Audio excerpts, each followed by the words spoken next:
Son las 7:30 de la tarde, las 6:30 en las Islas Canarias. Muy buenas tardes a todos, sean bienvenidos a la redacción abierta en el Toro Televisión, dispuestos a abordar la actualidad informativa, lo que ha pasado y lo que va a pasar en esta jornada de hoy jueves. Vamos a empezar con algo que ya saben, me lo han oído contar 1000 veces, que me preocupa y me preocupa mucho. La respuesta que le da este país a la droga. Hoy les puedo contar algo que les va a sorprender muy probablemente, porque hay que ponerlo pues, con los detalles que explican cómo puede ser que en un pequeño pueblo de la provincia de Pontevedra, en un chalet aislado, echando productos a un río contaminados absolutamente, se escondiera el mayor laboratorio europeo de producción de cocaína. Bueno, ¿esto cómo funcionaba? Pues ahí tenían un laboratorio en ese chalet que les digo, con 10 cocineros. Cocineros llaman a los que hacen la droga, a los que la convierten en lo que luego pues tiene valor y se vende en los mercados. 2 los habían traído de México, 8 los habían traído de Colombia. Ahí los tenían en régimen de semi-esclavitud, produciendo día y noche cocaína para pues esta red en la que ya llevamos en esta operación 18 detenidos, pero parece que este laboratorio en un tranquilo pueblo de Pontevedra era capaz de producir 200 kilos de cocaína en una sola semana. Y desde luego, bueno, pues Interpol y todos los que controlan esto es una operación conjunta, sí, de acuerdo, pero todos los que controlan esto coinciden en que es el mayor laboratorio desmontado por ahora en Europa. No digo yo que no haya alguno más grande, pero sí apuesto que si lo hay está en España. Y es por eso que les digo que la sociedad española tiene que reaccionar, que tenemos que hacer que la política se ocupe de esto, que no puede ser que haya espacios de comodidad, zonas de confort, en los que los cárteles de la droga pues traigan y conviertan en esclavos a cocineros de diferentes países para que aquí, en nuestra casa, estén haciendo droga con la que inundar los mercados. Primero el nuestro, por proximidad, suele ser así siempre, y después otros. Vergüenza. A mí me da vergüenza. Y desde luego, como no empecemos a espabilar, esto se nos come por las patas. Va a llegar un punto en el que los cárteles de la droga, autóctonos, medio autóctonos o como fuera, van a mandar más que las fuerzas del orden. Ese es el punto por el que han pasado países como México en buena parte de los estados mexicanos. Bien, hasta aquí el asunto de la droga. Ayer nos reímos mucho aquí a propósito de esa sesión del Parlamento andaluz en la que pues, una diputada de la ultraizquierda arrojaba arena sobre el lugar que ocupa tradicionalmente en esa Cámara el presidente andaluz Juanma Moreno Bonilla, que no estaba presente, la respuesta que le dio Jesús Aguirre, presidente de la Cámara y todo eso. Bueno, sigue la polémica, el gobierno de Pedro Sánchez ha decidido que este sea un tema estelar de la campaña porque ya se sabe. Hombre, la derecha, el Partido Popular y Vox, que promovían el que legalizar los riegos que han existido históricamente en Doñana, pues que eso va a secarlo todo y que eso es malísimo y desde luego está claro. Así como también está claro que nunca el Partido Popular va a hacer valer lo del caso Tito Berni en campaña electoral, me juego lo que ustedes quieran. Está claro que los socialistas han visto en esto la oportunidad del reproche intenso a las fuerzas políticas de la derecha y que van a usarlo hasta el mismo día de las elecciones. Y si no, al tiempo. Ojalá tenga que rectificar. Significaría que hay algo digno todavía en el proceder de los partidos políticos. Vamos a ver en qué queda el lío del agua de Doñana. Lo tienen claro. No se va a tocar. El Parque Nacional de Doñana no se toca. Los de Sánchez planean intervenir en las competencias de la propia Junta de Andalucía. A mí me molesta muchísimo esa actitud absolutamente con la que nos trata la Administración General del Estado, el Gobierno de España. Esa superioridad, como esos pobres andaluces, ¿qué sabrán? Esa esquinita que es Andalucía, ¿qué sabrán ellos? La ministra Rivera no ha hecho con sus palabras otra cosa más que encender el debate. Así que yo creo que desde su pequeña esquinita y de su arrogancia de señorito está haciendo un daño inmenso, inmenso a los onubenses, Andalucía. a Doñana y al conjunto de España. Feijóo pide respeto. En vez de sentarse con la Junta de Andalucía, lo que hace es insultar al presidente de la Junta de Andalucía, llamarle señorito soberbio. Es muy difícil hablar con un gobierno que insulta y es muy difícil hablar con un gobierno que está de forma constante descalificando al resto de administraciones públicas. Y mientras una parte del Ejecutivo acusa a lo de Doñana de cocidio, amenazan con llevar la norma del Gobierno Popular de la Junta ante el Constitucional. Adoptaremos las medidas que sean necesarias porque vamos a hacer todo lo que sea preciso para salvar Doñana de las manos del Partido Popular y de Vox, que como siempre quieren depredar el medio ambiente. No tienen ningún empacho en hacerlo. En el Ejecutivo de Moreno Bonilla insisten en que, aunque se haya aprobado la proposición de ley en el Parlamento, la decisión depende de la Conferencia Hidrográfica del Guadalquivir, organismo dependiente del Ministerio de Rivera para la utilización de las aguas superficiales de Doñana. Lamentan además que el Partido Socialista no haya protegido la laguna en las décadas en que estuvo al frente de la Junta, a lo que añaden llevan paralizadas las obras del trasvase de agua hacia Doñana desde el año 2018 y unas obras que el propio Ejecutivo consideraba entonces urgentes. Es más, desde el equipo de Moreno Bonilla acusan al Partido Socialista andaluz de la proliferación de pozos ilegales en Doñana cuando estaban en el poder. Bueno, pues de Doñana nos vamos al gran drama empresarial vivido desde hace mes y medio en España. El anuncio de la constructora y empresa de servicios Ferrovial de que quiere abandonar España y trasladar su sede a los Países Bajos. Ya tenía allí una sede europea, Ferrovial, y lo que hace ahora es fusionar la compañía española con la filial europea y además trasladar la sede a los Países Bajos. Muy bien, hoy era la Junta, el día clave, tenían que votar los accionistas, los que tienen el poder en una sociedad, los dueños de la sociedad son los accionistas. Fácil de entender, pues no, para este gobierno no, para este gobierno esos son los dueños, bueno, no sé, porque como si les hubiera venido de herencia o algo así, y tienen que hacer lo que el gobierno diga. El gobierno no tiene un euro invertido en Ferrovial, sin embargo quiere tomar las decisiones estratégicas de Ferrovial, estaría bueno. Y hasta después de la aprobación por parte de los dueños del traslado de Ferrovial, pues hemos tenido que escuchar reproches que si no son patriotas, que si no pueden hacer esto, y mentiras, que si cuando quieran pueden irse a cotizar a Estados Unidos si ese es el problema. No, mire usted, acusaciones de que, oiga, es que ustedes lo hacen porque no quieren pagar impuestos en España, oiga, que les vamos a revisar las plusvalías obtenidas, oiga, que les vamos a hacer una revisión fiscal para que se vayan enterando, oiga, que tienen que devolver las ayudas recibidas. Oiga, vamos a ver, ¿en qué estamos? ¿Qué puñetas es esto? Hoy estaba en la Junta, al pie del cañón, Patricia Sanz, para contarnos qué ambiente se vivía allí y qué han dicho los líderes de Ferrovial. Máxima expectación en la Junta General de Accionistas celebrada hoy en Ferrovial, donde su presidente, después de explicar cómo la mayor parte de los activos y del valor de la compañía proceden del extranjero, ha insistido en que la fusión por absorción intracomunitaria de la filial holandesa tendrá un efecto neutro en la fiscalidad.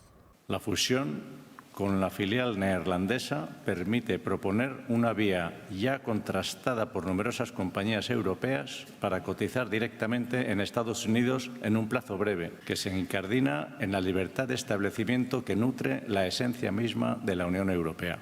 La operación no se hace por motivos fiscales, ya que es neutra para la compañía a estos efectos. Asimismo, su presidente ha recordado que la totalidad del empleo y de la cotización también se mantendrá en nuestra nación y se ha reafirmado en su compromiso con España. Ferrovial no se va de España.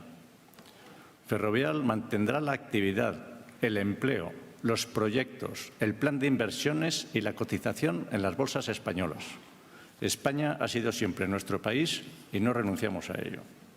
El discurso de Rafael del Pino ha recibido más de 1 minuto de ovación por parte de los accionistas, recordando qué es lo que sucede cuando un gobierno como el de Pedro Sánchez presiona a la empresa privada. 1 minuto de ovación de los accionistas y un silencio clamoroso de las otras compañías del IBEX que están viendo el deseo de intervenir las decisiones de una compañía privada de la cual sus únicos dueños en la Junta han decidido ahora ya sí que mudan la central y la sede a los Países Bajos. Bueno, todavía hoy, sabiendo que esto iba a acabar de esta manera, porque en el día de hoy no ha habido ninguna sorpresa, el Gobierno azuzaba el debate y alentaba ideas completamente equívocas sobre lo que son sus funciones respecto de una empresa privada, y ha salido Alberto Núñez Feijóo a defender la actuación de Ferrovial.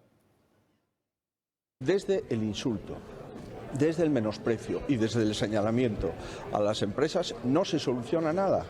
Por tanto, volvemos otra vez a hacer un llamamiento para un gobierno que dialogue, para un gobierno que se siente con las empresas y que se siente con las administraciones públicas para resolver problemas.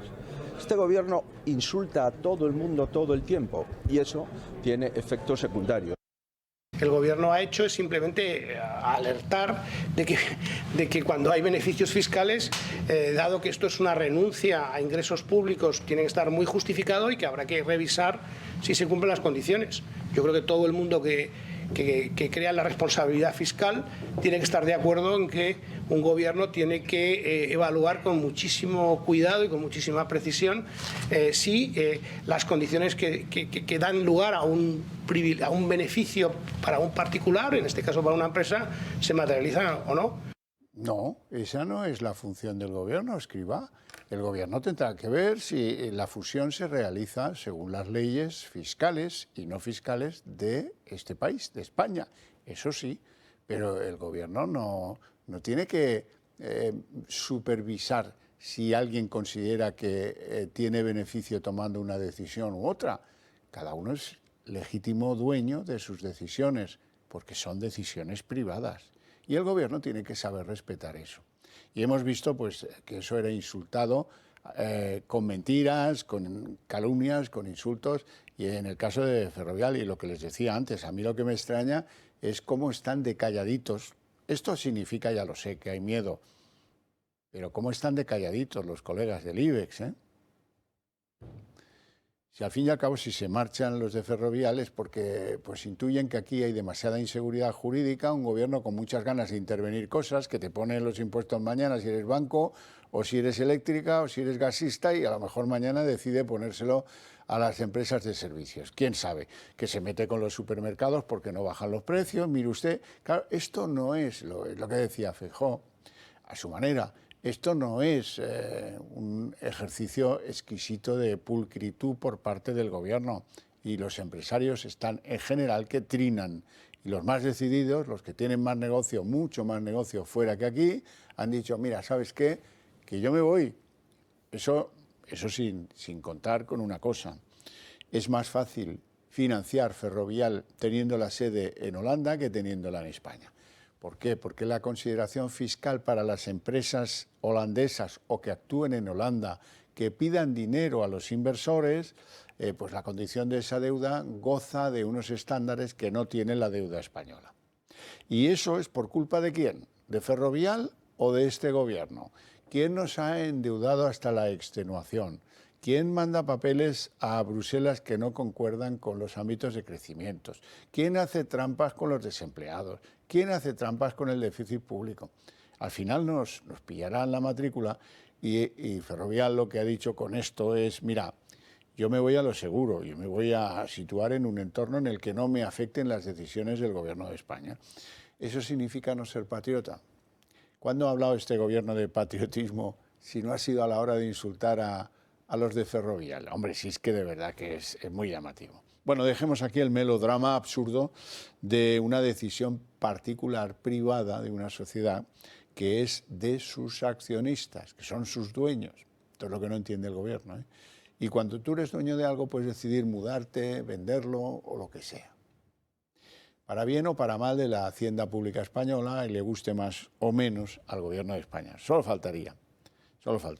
Y si no, pues el modelo cubano-venezolano. Expropiese, que decía Chávez. Bien, vamos a cambiar de asunto, como decía. Desde que se empezó a aplicar la ley del solo sí es sí, hemos oído aquí un montón de expertos en temas jurídicos, de expertos en temas de agresiones sexuales, en fin, diferentes tipos de pensadores que analizaban el proceso. Y todos han ido a leer pues, los mismos textos que ustedes y yo hemos leído, que dicen que es que el agresor sexual, sea violador o sea pederasta, el agresor sexual en su conjunto tiene un elevadísimo grado de incidencia en reincidir, o sea que vuelven a cometer los mismos delitos. Bien, esto se da por hecho y se da por sabido, es así, aunque pues no disponíamos de cifras. Hoy resulta que hemos recuperado un informe que publicó el ministro Fernando Grande Marlaska en instituciones penitenciarias. Y ellos sí lo saben, porque tienen las fichitas de los 4.008 ciudadanos españoles que están en la cárcel por haber cometido delitos de carácter sexual. 4.008, cuando se hizo el estudio. Bueno, ahora hay menos, claro. Ahora que salen gracias a la ley de Irene Montero, hay alguno menos. Bueno, y este estudio, que es bastante fetén, porque tienen las fichas y saben quién reincide, cuántos han reincidido, de los que tienen presos, de los que han salido antes, pues este estudio arroja un dato muy preocupante. 22,3% de los agresores sexuales reinciden cuando salen de la cárcel. Recordarán que muchos aquí se curaban en salud y decían, bueno, y quiera Dios que ninguno de los que salen excarcelados vuelva a reincidir, porque eso sería la hecatombe para el gobierno que ha hecho la ley que ha permitido eso. Desde luego yo tengo mis dudas de que si eso sucediera nos íbamos a enterar, pero bueno, en cualquier caso yo soy un ser perverso y puedo pensar cosas tremendas de este gobierno. Otros creerán cómo va a hacer el gobierno un trabajo de ocultación de algo que es tan lamentable. Pues de la misma manera que ha convencido a algunas audiencias para que no le den datos de los que salen a la calle y de los que reciben beneficios penitenciarios a un montón de audiencias provinciales. ¿Quién manda en el Poder Judicial? Como dice Pedro Sánchez. Yo, ¿no? Pues eso.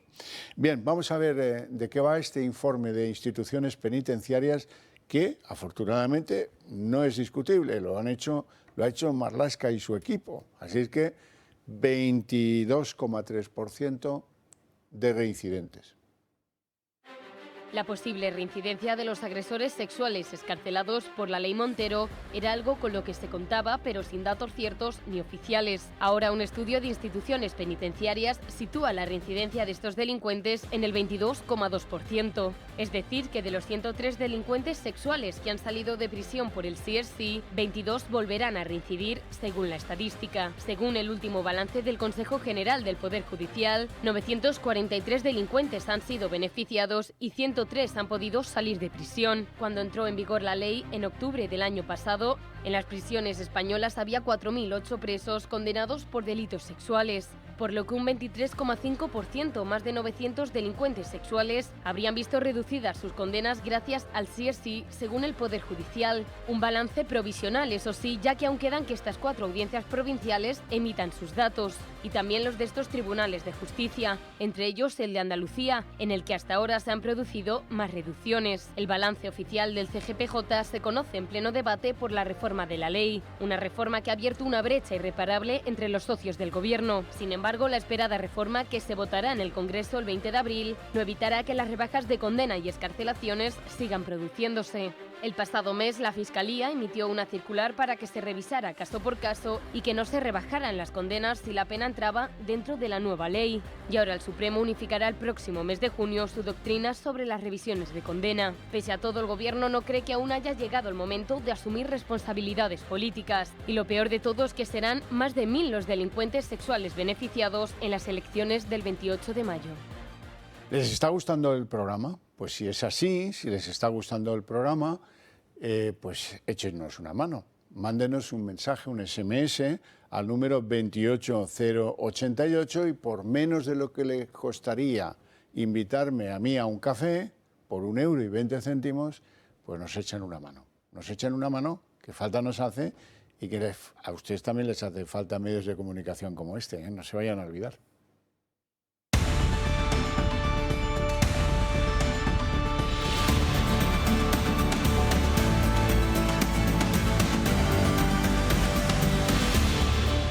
Cuando oyes una barbaridad y la barbaridad se repite una semana después y luego la siguiente y luego son dos, esto no te puede dejar en la insensibilidad. Sigue siendo una barbaridad. Les hablo de agresiones sexuales a personas menores por parte de personas menores, grupos de menores que agreden sexualmente, violan o agreden sexualmente generalmente a niñas, generalmente a menores, femeninas, mujeres. Bien, el último caso, ahora van a ver imágenes de esto, ha tenido lugar en Logroño. Ayer tuvimos conocimiento de esto, de dónde sucedió y de, en fin, las pocas imágenes que les podemos mostrar. Afectó a 2 niñas menores y fueron agredidas sexualmente en ese portal por un grupo también de chicos menores. Antes que eso, recordarán el caso del centro comercial en Badalona, donde se produjo exactamente lo mismo o parecido en unos baños públicos de ese centro comercial. Recordarán, pues hace tampoco tanto tiempo como para no olvidarlo, lo sucedido en Petrel, en Alicante. Bueno, una vez, 2 veces, 3 veces, esto no nos vamos a acostumbrar a verlo. Merece nuestra atención. Merece nuestra decisión en términos, pues a lo mejor hasta de votar, no lo sé, pero desde luego de exigir a los partidos políticos que se tomen medidas, y merece nuestra curiosidad intelectual de tratar de ponernos en manos de expertos para que los expertos nos digan qué creen que motiva, con ánimo de acabar con ello, claro está, qué creen que motiva esta oleada de agresiones grupales que se están produciendo entre menores. No se me ocurre mejor voz que la de don Javier Urra, psicólogo especialista en adolescentes y persona que fuera el primer defensor del menor que hubo en España. Don Javier Urra, muchas gracias por su tiempo y por su participación en el programa. No sé si ha podido oír la pregunta que yo me hacía al aire, pero nada inocentemente. Sí. Pero le quiero preguntar, ¿qué cree usted que motiva esta oleada que parece que se está produciendo y que nos ha hecho como callo? Ya no decimos nada. Bueno, don Javier Horcajo, en primer lugar, encantado de estar con usted, de estar con todas las personas que le siguen en tan magnífico programa. Y sí, he escuchado todo porque tienes un magnífico equipo que han venido, que han montado todo. Estoy en el Centro Universitario Cardenal Cisneros de la Complutense, donde yo coordino el ámbito forense, de psicólogos forenses. Por lo tanto, claro que estamos muy preocupados. Varias cosas. Una, se ha banalizado los hechos. 2, los menores de 14 años son inimputables. 3, hay muchos padres que a hijos que cometen agresiones, violaciones sexuales no le dan trascendencia. 4, la pornografía infantil confunde lo que es el amor con lo que es el querer, con lo que es el poder. Y por lo tanto, no sé yo cuántos padres de agresores van a pedir perdón a los padres de las víctimas, pero como dice usted, don Javier, es un tema de una gravedad terrible, una jauría de niños abusando, tocando. Y luego, no quiero que se me escape, que cerca de Logroño, en Pamplona, se produjo la agresión de la manada. Y abrió esa puerta que luego llevó a otros lugares. Por cierto, los abusos sexuales, las agresiones sexuales, y yo soy uno de los 52 expertos del Pacto de Estado contra la Violencia de Género, es un problema de hombres que viven las mujeres. Pero yo tengo que preguntar, hablaba usted, señor Horcajo, de la actividad intelectual y cultural. Cuando esos muchachos que agredieron terriblemente a una niña de 18 años en Pamplona volvieron a Sevilla, mi pregunta es, ¿cómo les recibieron sus parejas? ¿Cómo le recibieron sus madres? Es decir, detrás de esto tenemos grandes problemas de valores, de educación, de respeto, de falta de respeto, de educar a los niños en la empatía, de educar en que el amor es dar, pero que no es un placer. Pero sobre todo, estas agresiones de grupo no buscan el placer sexual, buscan la dominación, buscan sobre todo el demostrar ante los demás que eres muy machito. Pero fíjate a qué corta edad. Por lo tanto, tenemos un verdadero problema. Sí. Le voy a poner lo que decía a propósito de esto ayer la ministra Irene Montero, a ver si está usted de acuerdo. hay un fenómeno que está ocurriendo que tiene que ver con que cada vez más mujeres, y también en lo que tiene que ver con las agresiones a niñas, se visibilizan esas agresiones, se entienden como agresiones, se visibilizan y se denuncian porque se confía más en las instituciones, ¿no? Ahí están los datos del Ministerio del Interior, que yo creo que un poco tramposamente algunos medios de comunicación recogían como hay un aumento espectacular de la violencia, y en realidad parte de lo que está ocurriendo es que hay un aumento de la visibilización y de la denuncia de violencias que hasta ahora existían también, con una tasa altísima de prevalencia, pero que no se denunciaban y que permanecían invisibilizadas pues porque daba vergüenza o miedo denunciar. ¿Está usted de acuerdo con esa visión? No, estoy totalmente en desacuerdo. Abusos sexuales ha habido siempre, violaciones ha habido siempre, en lo civil y en situaciones de guerra. Pero usted sabe que yo ya he trabajado 32 años en la Fiscalía. Yo tenía una gran relación con Andrade, el forense, una gran relación con Manolo Marlaska, padre. Y puede ir uno a los periódicos del caso. En el diario El Caso había agresiones sexuales, pero así multitudinarias en grupo, tan continuadas y de niños, la respuesta categórica es no. Este no es un problema que hayáis puesto los medios de comunicación y que exaltéis. No, no, es que es un verdadero problema que no teníamos con anterioridad y por lo tanto lo que hay que hacer es no negar la realidad, hacer un diagnóstico de lo que nos está aconteciendo, porque los policías tutores van a los colegios, porque los profesores hablan de sexualidad, que no se trata de hacer un máster de sexualidad, sino de lo que es el respeto, de lo que es el cariño, de lo que es alejarse de lo animal. Es decir, la relación pública es una, la privada es otra, la íntima es otra. Una relación de pareja es una cuestión, otra es un agrupamiento animal, una jauría. Por lo tanto, no es verdad que esto estuviera pasando pero no se denunciase. Es que no pasaba. Agresiones sexuales puntuales sí, grupales de niños no. Sí, sí, en eso pues solo hay que revisar pues las hemerotecas o los archivos de imágenes. Exacto. De los casos más conocidos. Están de acuerdo con su posición. Mi pregunta es, ¿cree usted que sí hay un efecto sobre estas conductas grupales de los adolescentes por parte del acceso libre y fácil a la pornografía, a las redes sociales, algunas de las cosas que hoy se pueden ver, tal vez sin control parental, y que animan, estimulan ese tipo de conductas, tal vez los juegos estos de rol? ¿Cómo lo ve? Sí, yo creo que sí. Uno, creo que se ha sexualizado mucho la sociedad también infantil. Dos, creo que se ha cortado mucho el tiempo de la infancia y se alarga mucho el de la adolescencia. Es decir, es que ya con 10 años se quiere decir que es un adolescente. Por cierto, que luego se alarga hasta los 27 años. No, no, dejemos que los niños sean niños, que jueguen, que tengan inocencia. Es decir, no, estamos haciendo además, Javier, una sociedad muy del cliente. Yo lo quiero aquí y lo pago y quiero las cosas aquí y ahora y me gusta y es mi instinto. No, no, el ser humano una característica que tiene es que es responsable, hombre, porque se autodomina, porque, bueno, esto es muy importante, ¿no? El anticipar. ¿La mayoría de los chicos cometerían estos hechos? No, pero hay algunos que lo están banalizando y fíjese usted que muchas veces hasta se graba y lo cuelgan para que otros sigan el mismo ejemplo. Prueba inequívoca de que tenemos un gran problema. Ahora algunos de estos chicos irán a centros de reforma, se buscará cambiarles cognitivamente y, por lo tanto, conductualmente. Dicho eso, y sabe que soy un experto en menores, conseguimos que el 80% de los jóvenes que han cometido un delito no reincidan. Pero los delitos de agresión sexual tienen un pronóstico más sombrío, tienden a reincidir y es, por lo tanto, de mal pronóstico siempre.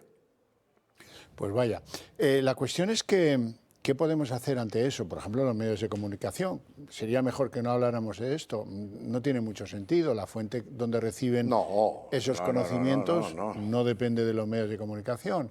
Y luego se me ocurre otra cosa. ¿Cómo puedes estar en un gobierno que ha querido trasladar prácticas, por ejemplo, pues de masturbación a la educación infantil? Ayer teníamos aquí pues a algunos padres valencianos que están que echan chispas porque dicen que, oiga, que a la edad de mi hija o de mi hijo, ¿por qué le enseñan estas cosas, ¿no? Adelantar ese acceso a la sexualidad ¿no está en contradicción con tratar de impedir ese tipo de conductas grupales? Bueno, yo creo que hay que educar en la sexualidad porque es algo que nos trae a todo el mundo, pero cuidado, estamos con la maternidad subrogada y confusiones, estamos con la incongruencia de género y confusiones. Estamos confundiendo muchas cosas, estamos confundiendo a muchos niños, estamos confundiendo mucho lo que son los derechos con lo que son los deberes, con lo que son los deseos. Por lo tanto, educación infantil sí, pero no se trata de hablar de la masturbación, se trata de decir cuáles son los límites, cuál es el respeto. La palabra respeto es esencial. ¿Qué es la empatía? ¿Qué es la intimidad? Oye, un ejemplo, Javier. Hay váteres que son públicos, el váter es público, pero luego los actos que yo realizo son privados. La responsabilidad es individual, aunque la realices en grupo. Javier, tenéis que hablar de estos temas, tenéis obligación moral y ética de hablar de estos temas, y los padres, viendo este programa, tienen que decir a sus hijos, tú nunca cometerías esto, ¿verdad? ¿Qué pasaría si se lo hacen a tu hermana? ¿Qué piensas si se lo hacen a tu madre? Es decir, tenemos que utilizar los sucesos y las noticias para, en la medida de lo posible, que sean vacuna o antídoto de algo que se nos está generalizando. Y antes decía usted una cosa que me ha llamado mucho la atención a propósito de la banalización. ¿Cómo se puede combatir la banalización? O decir, tengo este deseo y te lo voy a imponer a ti y esto es banalizable, ¿no? ¿Cómo se puede trabajar en contra de eso? Dos cosas. Una, bueno, primero, yo haría que los medios de comunicación, por ejemplo, sigan qué sentencias van a caer para que la ciudadanía sepa si realmente estos chicos salen de rositas o se les impone una sanción. Si salen de rositas, para que la sociedad diga eso no puede ser, porque los menores tienen derecho, fíjese que digo derecho, a ser sancionados cuando cometen un hecho tan grave como es este. Derecho a ser sancionados. Y si realmente no se les pone esa sanción, la sociedad tiene que exigirlo. Es muy importante que también los menores sepan que no hay impunidad. Por lo tanto, no nos quedemos solo en pasa esto, sino qué consecuencias, qué secuelas tiene. Ah, por cierto, mucho más importante psicológicamente que los agresores son las víctimas. ¿Cómo lo viven esas niñas? ¿Cómo salen mañana por Logroño? ¿Cómo generalizan el miedo a otros muchachos? ¿Qué evidencia tienen de los hombres? ¿Lo superan rápido? ¿Les genera un estrés postraumático? Porque digo, la noticia desaparece porque mañana habrá otra. Pero cuando los clínicos tenemos que trabajar, vemos que a veces las cosas no las supera el tiempo, como se dice.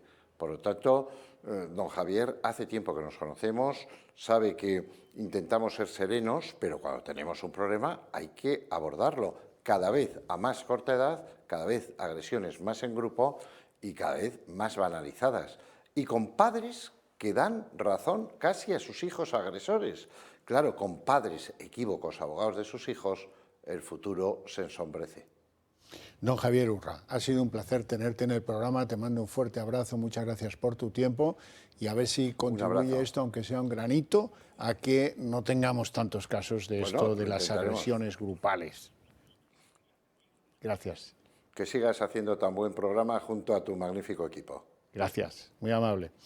Bueno, continuemos. Es que uno a veces tiene dudas. Estas cosas son mejor que no se cuenten demasiados, es mejor ahondar en ellas, pues hay que hacerlo con sensibilidad, con responsabilidad. No hay nada de lo que no se pueda hablar en un medio de comunicación, eso sí, buscando qué, el escándalo, el no sé qué, el morbo. No, hombre, se trata de que esto ayude o que conozcamos, tengamos ideas propias sobre qué es lo que contribuye y no a que estas conductas remitan y, si es posible, que desaparezcan, que ya estaría bien. Bueno, les voy a hablar ahora del fracaso millonario de Radio Televisión, fracaso en términos de audiencias. Radio Televisión Española decidió rearmarse, decidió hacer una serie de fichajes caros, pagamos entre todos, a escote, y pues las audiencias dicen que eso no les funciona. Vean. La televisión ¿Cómo va pública española fue el referente mediático de muchos ciudadanos durante la pandemia, pero el share de varios de sus programas ha caído a la mitad. En la última Comisión Parlamentaria de Control a Radio Televisión Española en el Congreso, así recordaron el despilfarro a su presidenta interina. Televisión Española tiene 6.670 trabajadores. Tiene un presupuesto de 1.193,9 millones de euros.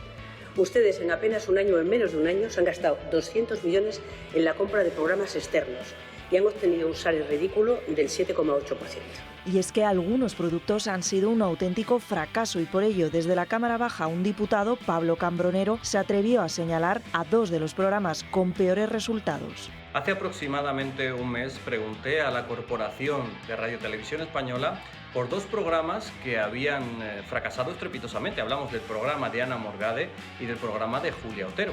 El desenlace de Julia Otero en Días de Tele fue especialmente estrepitoso, pues si bien comenzó con una audiencia del 11,5%, 2 puntos por encima del share de toda la cadena, cayó hasta poco más del 7% en su 7º programa. Salvo el primero, la media del resto de programas estuvo más de un punto porcentual por debajo de la media del resto del canal y muy por debajo de la media de la cadena durante la emisión de ese último programa. Ante tales resultados pagados con dinero público, Cambronero trasladó varias preguntas.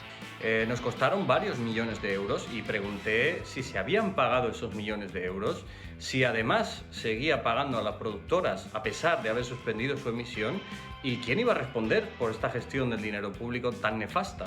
Y así respondió Radio Televisión Española respecto de la audiencia. Los niveles de audiencia de un programa son un factor fundamental, pero en un medio público como es Radio Televisión Española no es el único factor a tener en cuenta. Cumple con una labor social y de servicio público. Aunque el objetivo de audiencia estaba fijado en el 10%, se tenía un plan B por si todo fracasaba. Si durante 4 capítulos consecutivos los índices de audiencia en la primera comunicación pública de los capítulos emitidos no han alcanzado dicho objetivo, Radio Televisión Española podrá mantener o alterar unilateralmente las condiciones, día, franja horario e incluso suspender o cancelar su emisión. Es decir, que se va a seguir pagando la grabación de estos programas aunque no se emitan. Lo cual me parece que apesta a malversación de caudales públicos en una corporación que además arrastra pérdidas año tras año. Y es que cuando la televisión pública se pone al servicio de intereses puramente ideológicos, la audiencia que la sufraga con sus impuestos responde de la manera más clara y directa, apagando el televisor. Bueno, ahora nos vamos a preocupar del dinero ahorrado, del suyo, si les queda, y del de todos en general. ¿Está seguro nuestro dinero en estos momentos? Hemos visto cómo se funden como lágrimas en la lluvia algunos bancos en Estados Unidos y también en Europa, en Suiza. Aparecen nuevos conceptos como eso que llaman los bancos a la sombra. Alguien habla de los momentos Minsky, que fue un economista que decía que la vida va de una crisis a otra en el mundo financiero. Bueno, hombre, pues todo esto supongo que les tiene muy preocupados. Es verdad que los fondos tienen unas garantías, pero bueno, vamos a hablar con alguien que las ha estudiado a fondo, que se lo sabe y que a lo mejor hasta nos tranquiliza. Don Jaime Martínez Tascón, que es profesor de OBS Business School y director de Inveretic. Muy buenas tardes y muchas gracias por dedicarnos unos minutos, don Jaime. Buenas tardes, muchas gracias por la invitación. Bueno, ¿usted cree que tenemos motivos para estar preocupados ante las tormentas que se han generado en las últimas semanas y meses en el mundo financiero? ¿Puede haber un escenario dominó? ¿Eso lo ve descartable? ¿Nuestros pingües ahorros están seguros con el respaldo que actualmente tienen del Estado? El miedo es subjetivo, yo no voy a entrar en esa valoración. Lo que sí que es cierto es que tenemos que estar tranquilos. Yo transmito tranquilidad en este aspecto porque los bancos desde la crisis del año 2008 han tenido que hacer los deberes, han tenido que cumplir unos ratios de solvencia y de liquidez muy exigentes por parte de los bancos centrales y organismos oficiales, precisamente para que en situaciones como la que hemos vivido recientemente, pues no sufran nuestros ahorros y podamos estar tranquilos. Realmente no ha habido un contagio a nivel mundial, han sido unos bancos de tamaño mediano los que han tenido problemas en Estados Unidos y además problemas que también podemos ver que tenían una causa bastante lógica. En el caso del Silicon Valley Bank, que ha sido el que más noticias ha recogido, pues podemos ver que los motivos de esa quiebra han sido tanto tener una concentración excesiva de clientes tipo tecnológicas, startups, que ante la subida de los tipos de interés han necesitado acudir a sus ahorros, y precisamente esos ahorros estaban colocados en valores muy seguros, como son renta fija del Tesoro americano, pero con una liquidez muy limitada, ya que si no llegamos al vencimiento, en el medio del camino esas inversiones pueden sufrir pérdidas como así ha sido.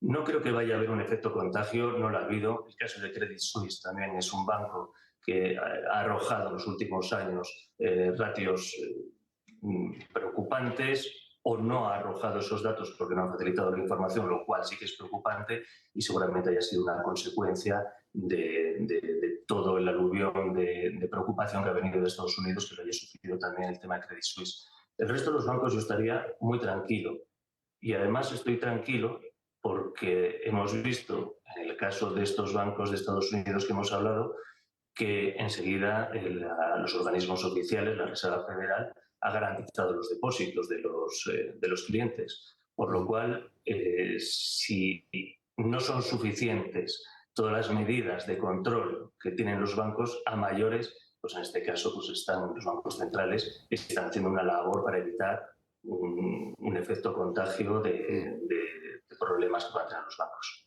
Sí, si me permite, bajemos de lo macro a lo micro.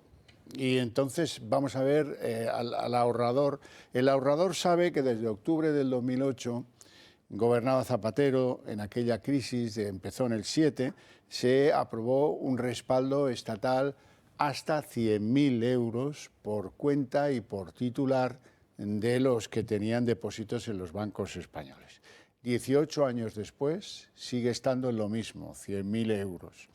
En Estados Unidos el respaldo público es hasta $250.000.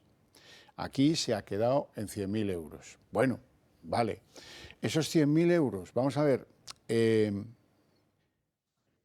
van por cuentas, pero cubren también los fondos de inversión que uno pueda tener, hay una limitación. Si el fondo es de la misma entidad en la que tú eres cliente, eso no te lo cubre nadie en caso de que haya una crisis. Y eso a mí siempre me pareció injusto. ¿Cómo lo ve usted?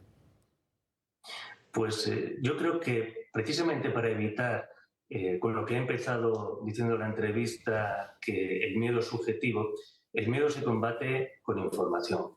Por lo cual, para todas aquellas personas, todos aquellos clientes bancarios que puedan tener miedo por esta situación, porque puedan tener importes superiores a esos 100.000 euros que garantiza el Fondo de Garantía de Depósitos, pues yo creo que lo que necesitarían en primer lugar es un asesoramiento y entender la situación. Por un lado, acabo de decir a nivel macro que yo creo que está bastante controlado el tema de los bancos. El control absoluto de todo es imposible tenerlo, pero sí que se hacen los deberes para que ante pánicos bancarios o situaciones de estrés financiero no sufran los bancos. Pero si ya nos vamos al plano micro, como me estás comentando, tenemos que saber que tenemos garantizado hasta 100.000 euros por cuenta y depósito. Hasta cuenta y depósito, porque ese dinero, esos hasta 100.000 euros, están dentro del balance del banco que quebraría, dando una opción de que ha quebrado el banco. Pues lo que está dentro de su balance pues serían las cuentas corrientes y depósitos. Tenemos una garantía por parte del Fondo de Garantía de Depósitos que estableció Zapatero en el año 2008, que lo incrementó hasta los $100.000, anteriormente de 100.000 euros, anteriormente creo que estaba en 20.000 euros. Nos va a servir como respaldo, pero el resto de nuestras inversiones las podemos sacar fuera del balance del banco.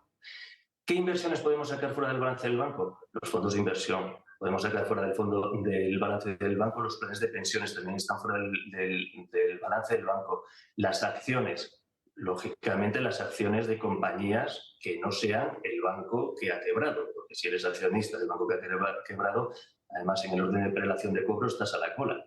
Los bonos, es decir, la renta fija, lo mismo, siempre que no sea, pueden ser gubernamentales, pueden ser de compañías que no sean del banco que ha quebrado. Sí, es decir, evidentemente lo que el banco tiene en teneduría pues no afecta para nada, pero como tienen la puñetera costumbre en los bancos españoles de colocarte los fondos de inversión propios y esconderte muchas veces los que son ajenos, resulta que ahí hay un problema, porque si tú tienes una cuenta de 100.000 euros que te los tienes cubiertos y convencido, pero ese banco te ha llevado a un fondo de inversión de la misma entidad, eso no está cubierto por nadie.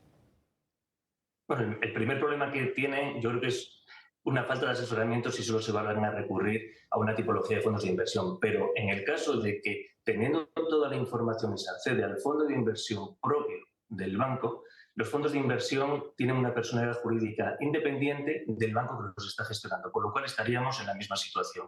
Tendrías esos activos que están fuera del balance del banco, porque tiene una personalidad jurídica distinta, los podrías llevar en una mochila a otra entidad en el caso de que haya una quiebra por parte de ese banco. No habría problema siempre y cuando mantengamos fuera del balance los bancos, no habría ningún problema en el caso de quiebra que se vean afectadas esas inversiones.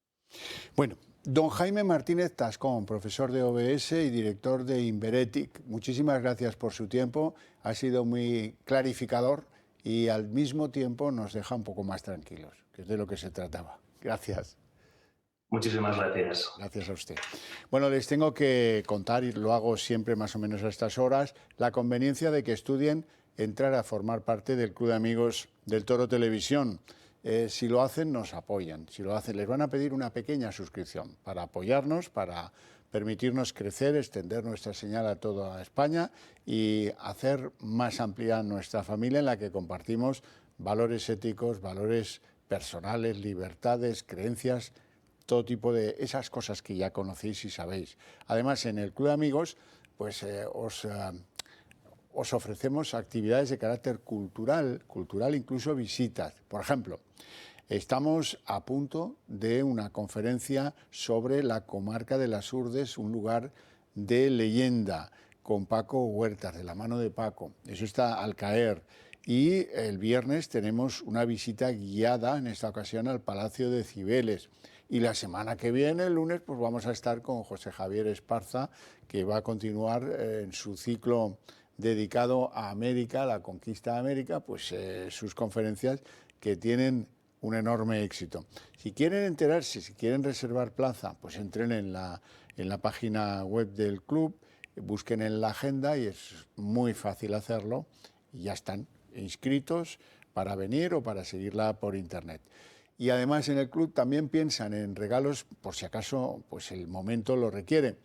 Es un buen momento para regalar alguno de los relojes manuales del club.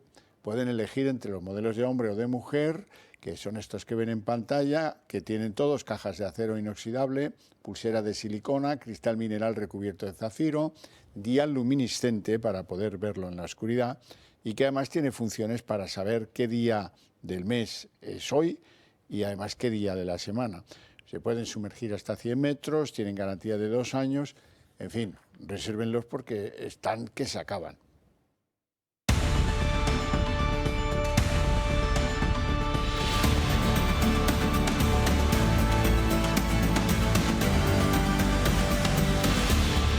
Porquería, basura, pero sobre todo, y lo que preocupa a sus votantes, la inseguridad. Por todos. Una zona no-go, ¿no? Que dicen que... Pues no sé si es una zona no-go, desde luego nosotros ahí no tenemos miedo de entrar, pero eso es una cosa y otra cosa es que cuando vayamos podamos resolver los problemas como nos gustaría a nosotros. Si yo no puedo cubrir mi propia seguridad, va a ser difícil que cubramos la de los vecinos.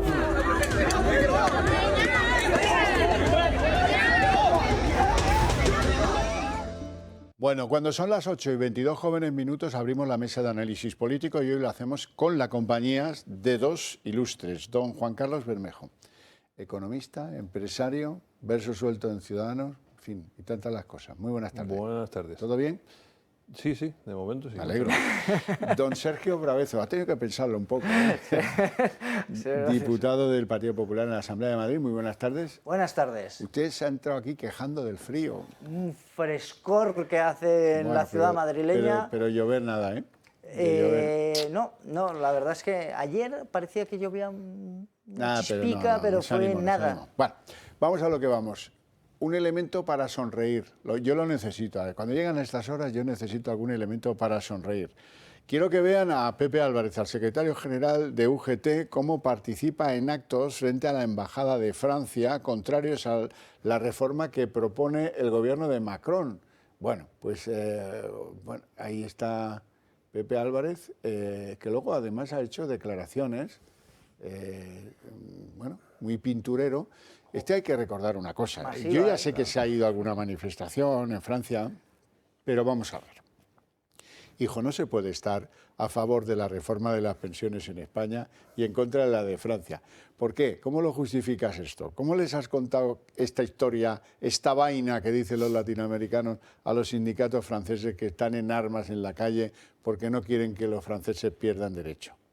¿Cómo les has contado que la reforma no arregla la sostenibilidad del sistema en España y, sin embargo, tú y tus amigos Comegambas lo habéis apoyado entusiastas?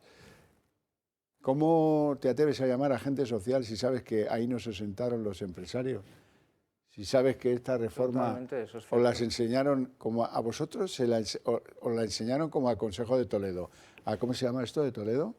Ya no, se me ha olvidado hasta el nombre, no vale de nada. El Pacto de Toledo. Le fueron allí y les enseñaron unas fotocopias el día que ya habían anunciado que eso estaba aprobado. Qué tristeza produce, qué empobrecimiento de la democracia y sus agentes que debieran estar feroces en la calle defendiendo estos valores. Pero ahí están, con la gamba gorda, que es mucho más cómodo. ¿Algún comentario, Bermejo? Bueno, que la reforma de Macron es un cuento de hadas al lado de la que han hecho aquí. Entonces, no sé, realmente... Bueno, por lo menos tiene una enjundia que permite que pueda garantizar la sostenibilidad del sistema. La nuestra no. Pero vamos, la nuestra es que no solo no lo garantiza, sino que encima lo que hace es saquearnos más. A ver, ¿qué dice el hombre Comegambas, Pepe Álvarez? Hemos querido estar en la embajada, sobre todo para que la sociedad francesa, los sindicatos franceses reciban todo nuestro apoyo, toda nuestra solidaridad en esta lucha larga, muchas jornadas seguidas de manifestaciones, de movilizaciones, de huelgas, justamente para impedir que la reforma de las pensiones que quiere poner en marcha el señor Macron siga adelante. Qué tierno. La de España a mí me parece estupenda, ¿eh? Que estaba en un consejo de FEXA Endesa, que lideraba Juan Rosell, presidente de la patronal, y se dejaba invitar a ir a ver finales del Barça en Europa, en el avión privado de la compañía eléctrica. ¿Qué hacía la compañía eléctrica en el Consejo de Cataluña de FEXA Endesa? Vamos a ver, pero si es que no hay por dónde cogerlo.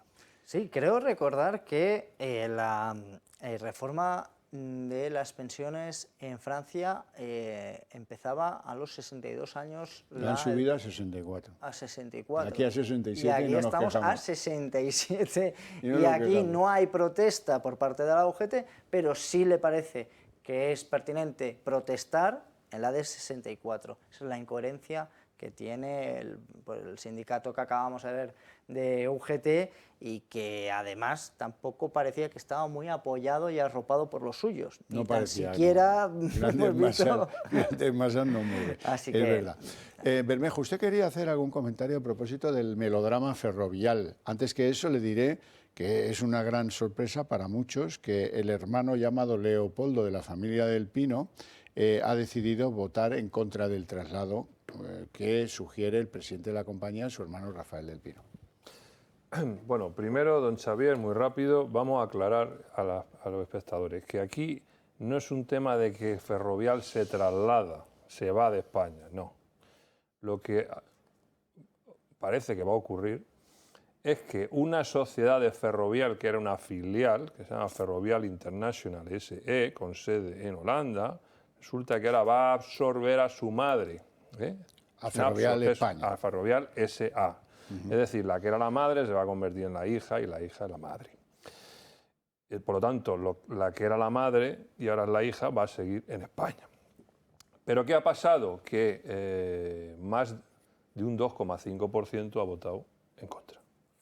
Y entonces ahora ese 5,8%, que creo que son los que han votado en contra, pueden decir, yo, si se van ustedes, páguenme lo que vale la empresa. Hoy han aprobado el precio de pago de la salida, 1 euro por encima de la cotización. Pues ya está aprobado. Pues eso es lo que pasa. Es el código mercantil. Y entonces, en cuanto, si eso se produce, pues porque si no se produce, entonces sí que puede haber problemitas para que la madre no se convierta en hija y la hija no se convierta en madre. Dicho esto, parece que Leopoldo, uno de los hijos de Rafael padre, pues ha heredado los genes del padre, no el primogénito. Y ahí lo deja. Ahí lo dejo. Bueno, no sé yo, pero bueno, voy a un tema de concurrencia porque, en fin, con Bermejo nada es previsible. Algo que no me vas a poder negar es que los varones socialistas ahora empiezan a descontar, mira, este Sánchez, mejor que no venga por aquí. Que me convoca un acto para el arranque de la campaña municipales en Valencia. Mira, yo pondré una excusa, que tengo que hacer un mitin en Badajoz y tampoco voy. Y así se ha visto que se ha quedado solo. Apenas queda Chimo Puig, que no puede decir que se va a hacer un mitin a otro sitio en Valencia porque resulta que la circunstancia pasa allí. Ilustres que van a acompañar a Sánchez, Zapatero. ¡Ea! Y la alcaldesa, que la tienen medio a sueldo, Ana Hidalgo, la alcaldesa de París, que como está en llamas París, pues se viene aquí a pasar un buen fin de semana en Valencia, donde la paella es muy rica, la sangría le gusta mucho y todo estupendo. Bueno, volvemos a lo que estamos. Ha llegado un punto en que para esto ya es muy incómodo hacerse fotos al lado del santón Pedro Sánchez. El Partido Socialista tiene varios frentes abiertos. Los problemas con sus compañeros de gobierno son evidentes. La ley del sí es sí les ha separado, entre otras cosas. Existe también una distancia con los propios varones socialistas. No apoyan las políticas que se están haciendo desde la Moncloa y el rumbo que está tomando el partido. Emiliano García Paje, presidente de Castilla-La Mancha, se considera autónomo. Y yo me llamo García Paje Sánchez, y el presidente del gobierno. A estos efectos yo no tengo jefe. La política en Madrid está enormemente desquiciada, muy desquiciada. Tengo que decir que me declaro totalmente autónomo, incluso de mi partido.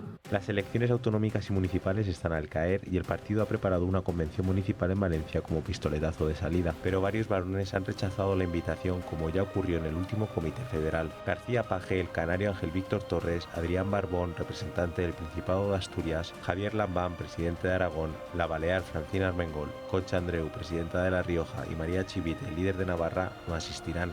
El anfitrión Chimo Puig estará presente y el presidente de Extremadura, Guillermo Fernández Vara, está en duda. Desde Ferraz justifican la ausencia. Los candidatos autonómicos, nuestros candidatos autonómicos, estarán donde tienen que estar, que es realizando su labor y su campaña en sus territorios. Y además, en muchos de los casos son por añadido presidentes, por tanto con mayor responsabilidad aún. Pedro Sánchez parece distanciarse del propio Ejecutivo y de los miembros de su partido por las decisiones que toma. Don Sergio Brabezo. Pues aquí estamos viendo cómo el Partido Socialista ahora teme a Sánchez porque sabe que le resta votos y no quiere que el señor Pedro Sánchez impregne las campañas de todos los varones dentro de sus comunidades autónomas. Una insensatez total, porque para poder alzar la voz ahora había que haber actuado en tiempos pasados, donde teníamos algunas leyes que no podrían haber salido, que se pidió que los diferentes diputados representados de las circunscripciones que vienen de esas comunidades autónomas que alzaran la voz en contra de todas las atrocidades que está haciendo el señor Pedro Sánchez, y no lo hicieron. No lo hicieron, eso hay que recordarlo y hay que nombrarlo Paje siempre. Y todos estos que piaban y no dejaban de piar. El hecho es que ahora Paje se hace llamar autónomo, que no tiene, que no sigue las órdenes del partido y mucho menos, no lo dice así de manera clara, pero que del presidente, pero que sí que del partido, que él es autónomo y que se declara autónomo muy duro y muy firme. Exacto. No ha dicho el nombre de Pedro Sánchez, pero no tengo jefe. Esto lo que es evidente, bueno, pues es que ve que el señor Pedro Sánchez es un ancla para el Partido Socialista porque te hunde absolutamente. Bueno, pero yo creo que esto viene muy tarde. Haber parado al señor Pedro Sánchez hace 2 años hubiera sido el momento. Ahora ya es muy tarde. Sí. Pues mira, ajo y agua. Si ahora están nerviosos, ojalá pierdan todas las autonomías esas, porque han tenido la oportunidad de echar a Sánchez en la moción de Tamames.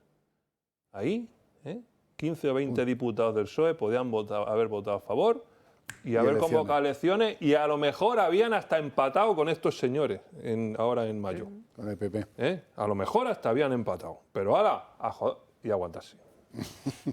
Bueno, la verdad es que a mí no me extraña nada que no quieran hacerse la foto con Sánchez ni que le quieran invitar. Hay muchos alcaldes, en Madrid, por ejemplo, que se están zafando de la visita del presidente del gobierno, porque dicen, ¡puh! Quita, quita. No, conmigo no. Vete a otro lado, que yo bastante tengo con intentar repetir en las elecciones, que está muy complicado el asunto.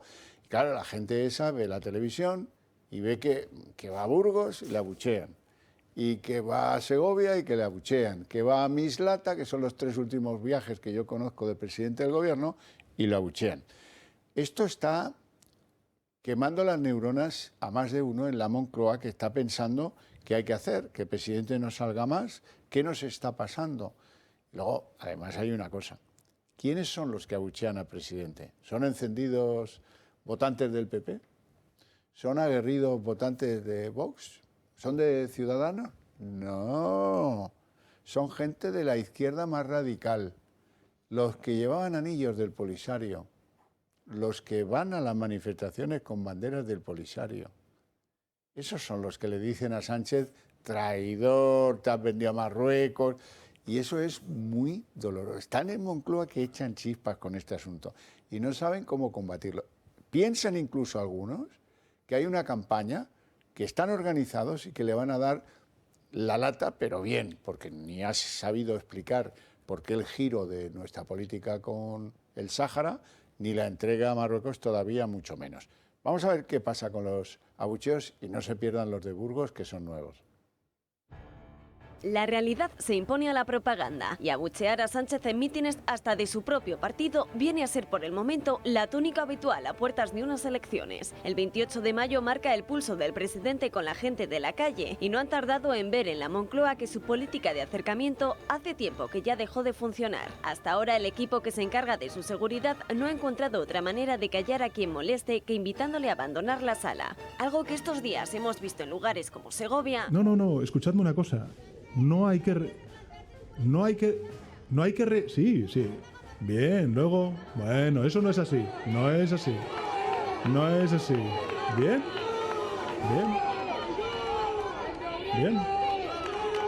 Mislata.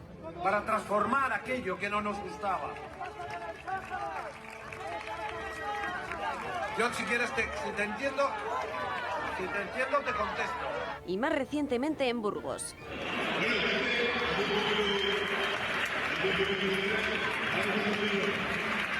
En el Partido Socialista achacan a grupos de derecha este tipo de actuaciones. Sin embargo, son obra de radicales de la izquierda como el Frente Obrero. La bandera tricolor como la del Sáhara Occidental y el giro de Sánchez en política exterior han encendido a estos grupos allá por donde pasa. La han portado hasta miembros de Podemos y la han exhibido incluso hasta en el Congreso. Pero en el Partido Socialista y hasta el mismo Sánchez insisten en acusar a la derecha de estar dentro de estos movimientos.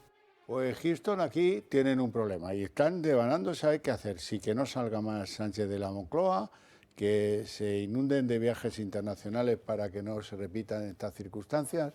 Bermejo.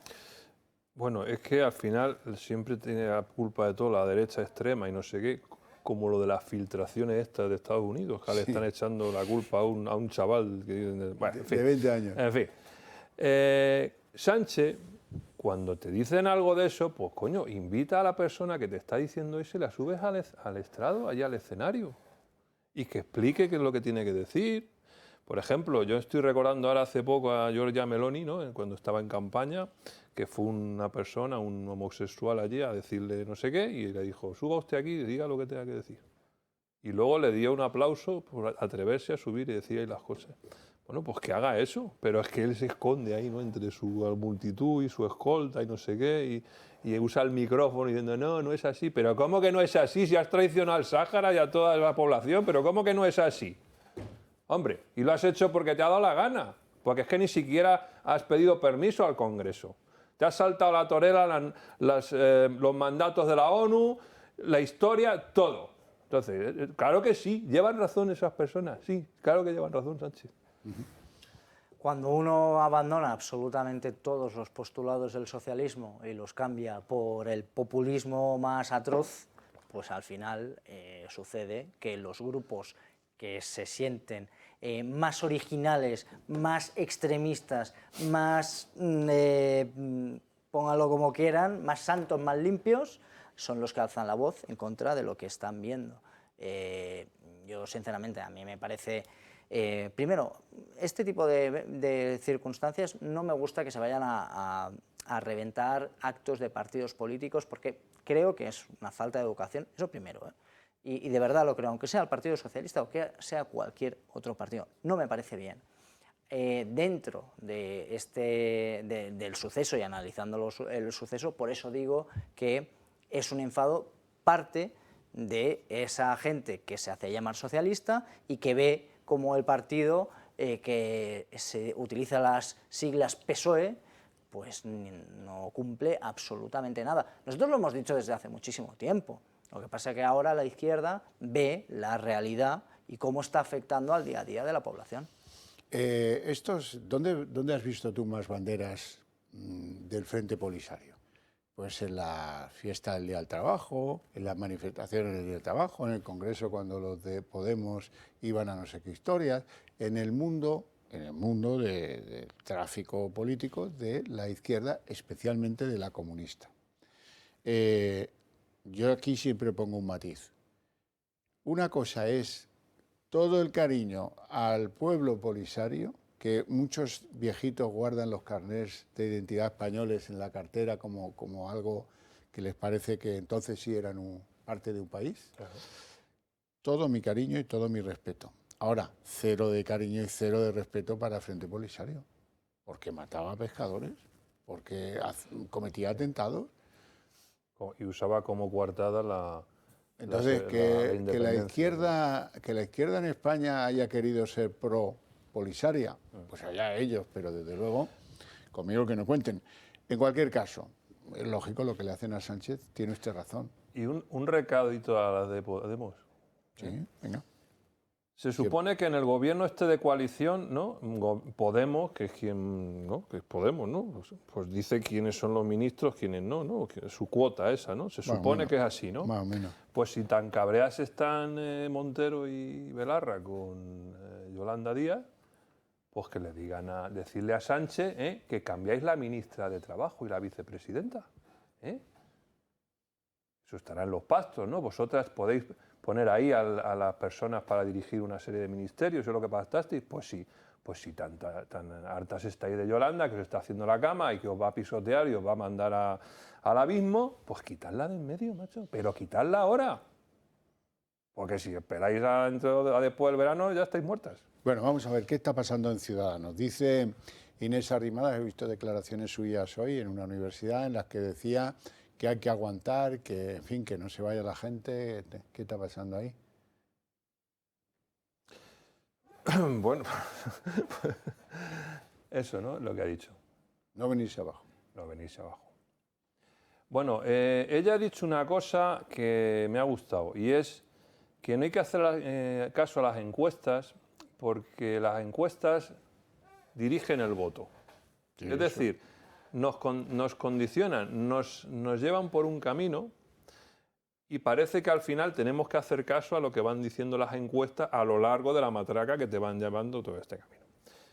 Y entonces ella dice, no hagáis caso a eso, votad vosotros en conciencia. Si creéis que Ciudadanos es un partido útil, como nos decís por la calle cada vez que nos veis, pues coño, ha dicho, coño, o sea, estas palabras, pues votadnos.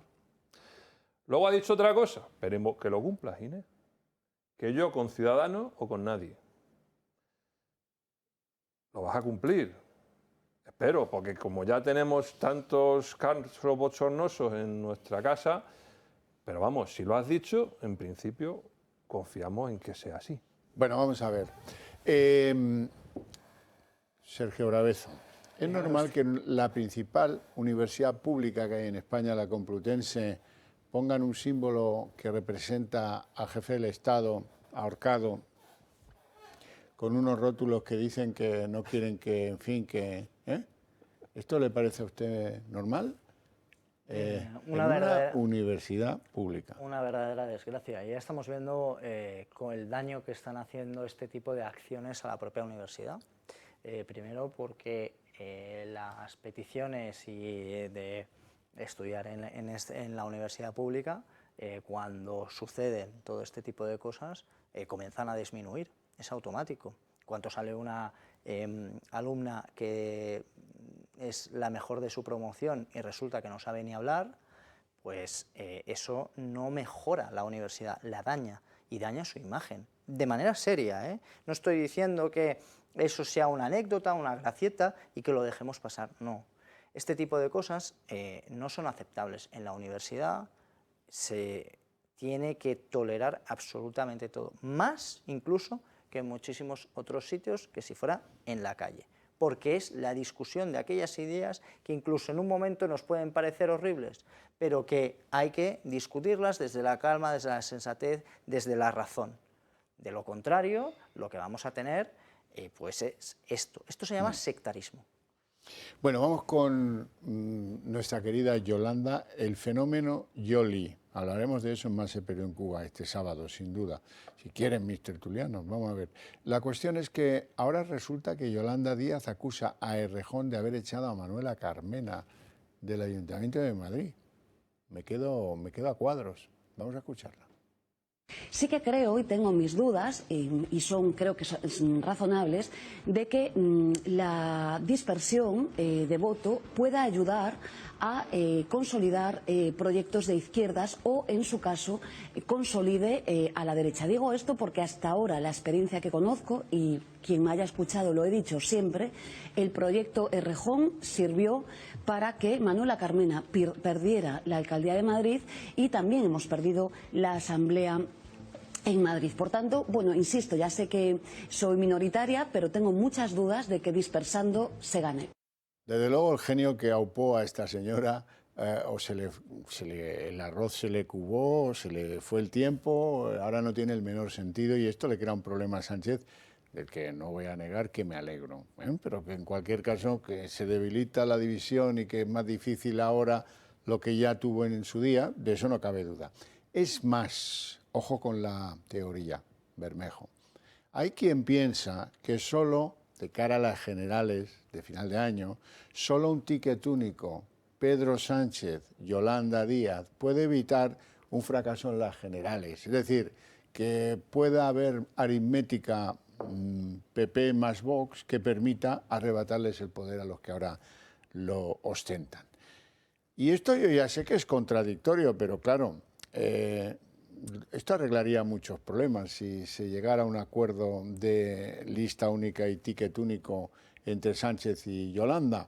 Ella, sin embargo, ahora se las da de no sé qué y va diciendo que ella no es de ningún hombre. Escúchenla. Los hombres de izquierdas es un peñazo, Ana, de verdad. De verdad, con perdón, pero es un peñazo, vamos, que me tienen hasta aquí, vamos. Soy libre y estoy harta de ser de hombres. Tengo vida propia, perfil propio, proyecto propio, en fin, no. Votos propios todavía no tienes, estás tirando de los de Podemos, ¿eh? Vamos a dejar las cosas donde están, ¿eh? Bueno, lo que ha dicho al principio yo creo que lleva razón, es decir, cuando Errejón se separó de Podemos, eso tuvo una repercusión directa en las elecciones municipales del Ayuntamiento de Madrid, que pasaron, bueno, pues yo creo que podrían haber ganado aún más, porque fueron la lista más votada, pero seguramente esos votos que se quedaron en Podemos, la lista más votada en el Ayuntamiento de Madrid fueron ellos. Lo que pasa es que como hubo otra candidatura... de Podemos o de no sé quién. No era de Más Madre. O sea, en el ayuntamiento fue un poco diferente. Pero no que cuando gobernó Carmela no hubo otra candidatura alternativa. Fue ahora Madrid, ¿no? Si tú eras concejal allí. Sí, por eso. Segundo punto. Es que es lo que va a pasar, don Xavier. Es que van a ir juntos a las elecciones porque si no pierden. Pero si es que es de cajón. se está cargando a Podemos, a toda esa chusma, porque son una chusma, porque esa gente ya no suma, porque se ha quedado en Podemos la hez de la hez, o sea, porque es que son la hez de la hez, o sea, porque los que habían Podemos al principio, algunos todavía tenían algo de cerebro, pero es que estos son, aparte de no tener cerebros, que son malas personas, joder. Y es lo que va a ocurrir. Primero se están cargando a todo eso y luego va a haber una coalición de Yolanda con Pedro Sánchez porque es la única posibilidad que tienen de conservar el poder, para sacar 140 o 150 diputados y con la ayuda de los separatistas, pues otra vez gobernar. Esa es la historia. Bravezo, ¿cómo lo ves? Bueno, aquí lo que sucedió durante la época Carmena, que ahora vuelve a surgir esa figura como la que hizo posible la unión dentro de la izquierda en el Ayuntamiento de Madrid y conseguir la alcaldía. Con Carmena lo que sucedió es que traicionó a Pablo Iglesias. Eso fue lo que sucedió. Y y la señora Carmena se fue con Errejón, donde montó lo de Más Madrid, que también llevó a la Comunidad de Madrid a presentar la misma candidatura y sumando muchos diputados de Podemos a esa propia candidatura dentro de la Asamblea de Madrid, como estaba comentando.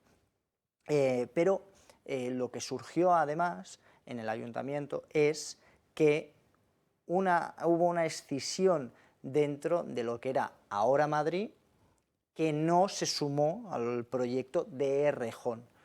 Entonces, esto supone, y que era de Izquierda Unida, por cierto, y lo que supone una problemática muy fuerte, y lo estamos viendo con el proyecto que tiene de sumar Yolanda Díaz. Porque hay en muchas zonas donde no va a poder hacer campaña, no va a poder apoyar a nadie, porque Más Madrid ha podido llegar a pactar con algunas personas de Podemos o de Izquierda Unida, y en otros sitios no. Por lo tanto, una de las cosas, siendo prácticos, lo que va a pasar en Madrid, Yolanda Díaz no puede apoyar absolutamente a ningún partido. No puede apoyar ni tan siquiera a Carmena, ni tan siquiera a Más Madrid, ni a Podemos. Porque es que ahora mismo, ¿dónde se sitúa, por ejemplo, Izquierda Unida en la Comunidad de Madrid? Si es que no lo sabemos. O en el Ayuntamiento. ¿Quién se presenta? Es un verdadero caos para la izquierda. Hombre, yo diría que apoyará a Mónica García, ¿no? En la Asamblea seguro. Yo a Rita no lo tengo, Maestre en Madrid seguro. yo no lo tengo tan claro. Bueno, porque han estado en la presentación de Sumar, Sí, ¿no? Sergio. Ha estado, claro, pero no va con las siglas de Sumar. Ya. No, pero lo apoyará. Entonces, irá a los mítines con ellos y tal, seguro. Ahí hay que recordar que existen otras dos candidaturas más dentro de la izquierda. De todas formas, dependiendo de los municipios. Sí, totalmente. Y, por cierto, una de las cuales ha salido hoy, que tiene la firma de Manuela Carmena en apoyo para que se presente, que es la de Cueto, que es el sobrino de Manuela Carmena. Sí, dicho sea de paso. Esto es tan hereditario como la monarquía. Bueno, parece, a ver, lo que está sucediendo es que esas relaciones personales y familiares está siendo un verdadero un destrozo. Un asquito, vamos a dejarlo ahí. Sí, totalmente. Bueno, efectivamente. Hay municipios donde se están creando candidaturas entre gente de Podemos y gente de Más Madrid. Hay municipios, ¿vale? Por ahí, que no se salen en la prensa, no sé qué, que así me consta que se está haciendo. Pero el Ayuntamiento de Madrid es la leche, porque ahí está la Rita que se lleva a matar con el que has dicho tú, Cueto, que fueron los que se separaron del grupo, bueno, para eso de Regenera Madrid, crearon, no sé qué coño. Y luego están los de Podemos, digamos, originales, la vieja guardia, porque los de Izquierda Unida, esos van con el Garzón ¿no? Alberto Garzón, esos van a ir ya con Yolanda. Y estos se van a juntar. Con lo cual se llevan a matar. Sí, va a ser complicado. Bueno.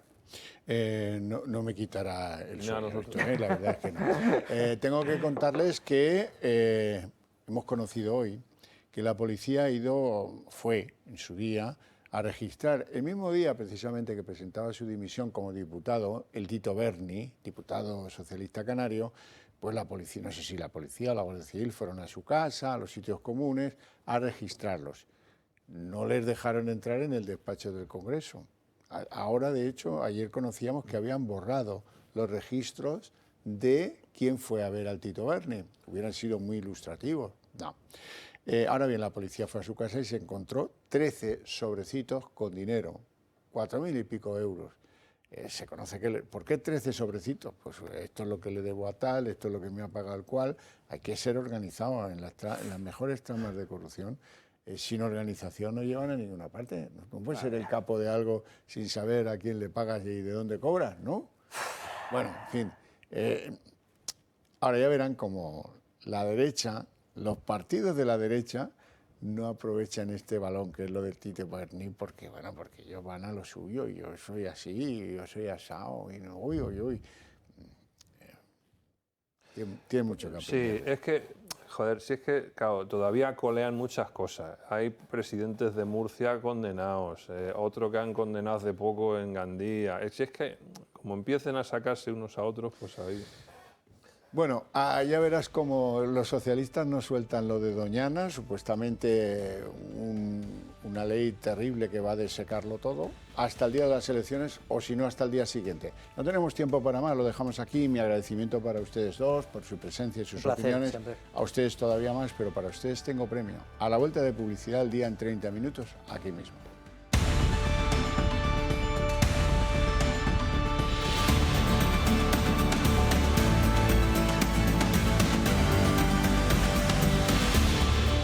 El día en 30 minutos. El PSOE celebra su convención municipal, el arranque de campaña este fin de semana en Valencia, y junto a Pedro Sánchez solo habrá un presidente autonómico, el valenciano, Ximo Puig. Los demás presidentes autonómicos en ejercicio del PSOE y los líderes territoriales han decidido no hacerse la foto de familia, no arropar al presidente Sánchez y quedarse en sus territorios alegando que están haciendo campaña.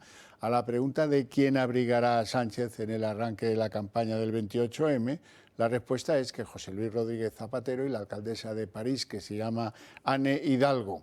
Eso es lo más destacado entre los invitados. Y luego está el segundo problema, el rechazo cada vez que sale a la calle Pedro Sánchez. Lo hemos visto ahora en Burgos, antes en Segovia y en Mislata, Valencia. En esas últimas visitas, Pedro Sánchez se ha visto contrariado por unos izquierdistas airados que le reprochan la traición al Polisario y al Sáhara.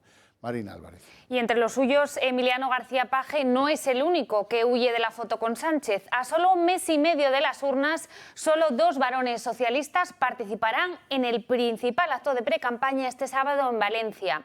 El presidente de esta comunidad, Ximo Puig, y el candidato a la Asamblea de Madrid, Juan Lobato, son los únicos que acudirán a una convención en la que Ferraz esperaba una gran representación a nivel autonómico y federal. Parece que no va a ser así. La lista de ausentes, como van a ver, es muy larga. García Paje, el presidente asturiano, Adrián Barbón, Francina Armengol, María Chivite, la presidenta de La Rioja, Concha Andreu, Salvador Illa y el líder de los socialistas vascos, Eneko Andueza, ya han confirmado que no van a acudir a la cita. También es previsible que Javier Lambán, Fernando Vara y Ángel Víctor Torres, el presidente canario, también se ausenten. Este desplante lanza un claro mensaje. Los líderes territoriales identifican a Sánchez como un lastre para su campaña. El Partido Socialista tiene varios frentes abiertos. Los problemas con sus compañeros de gobierno son evidentes. La ley del sí es sí les ha separado, entre otras cosas. Existe también una distancia con los propios varones socialistas. No apoyan las políticas que se están haciendo desde la Moncloa y el rumbo que está tomando el partido. Emiliano García Paje, presidente de Castilla-La Mancha, se considera autónomo. Y yo me llamo García Paje Sánchez, y el presidente del gobierno.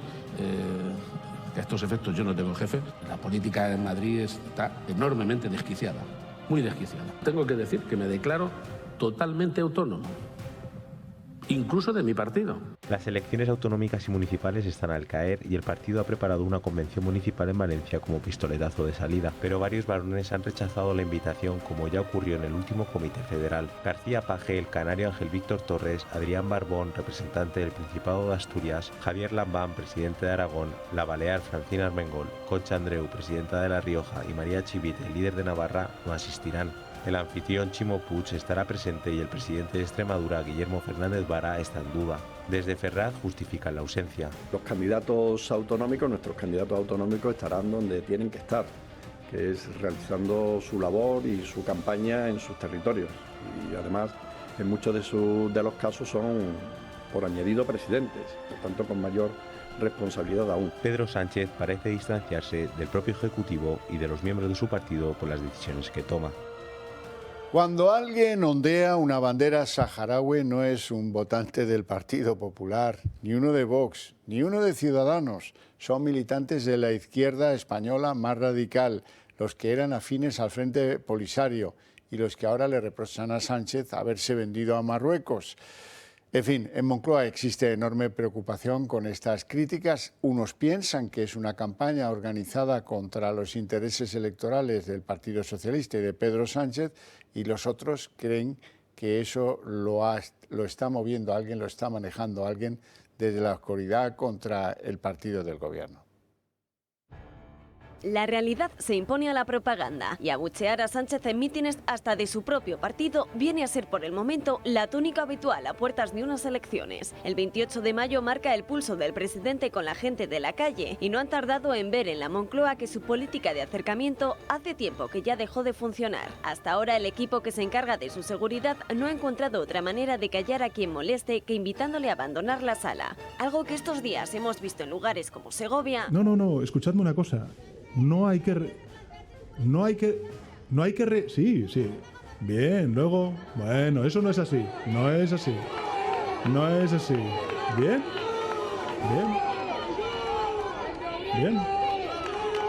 Mislata. Para transformar aquello que no nos gustaba. Yo, si quieres, si te entiendo, te contesto. Y más recientemente en Burgos.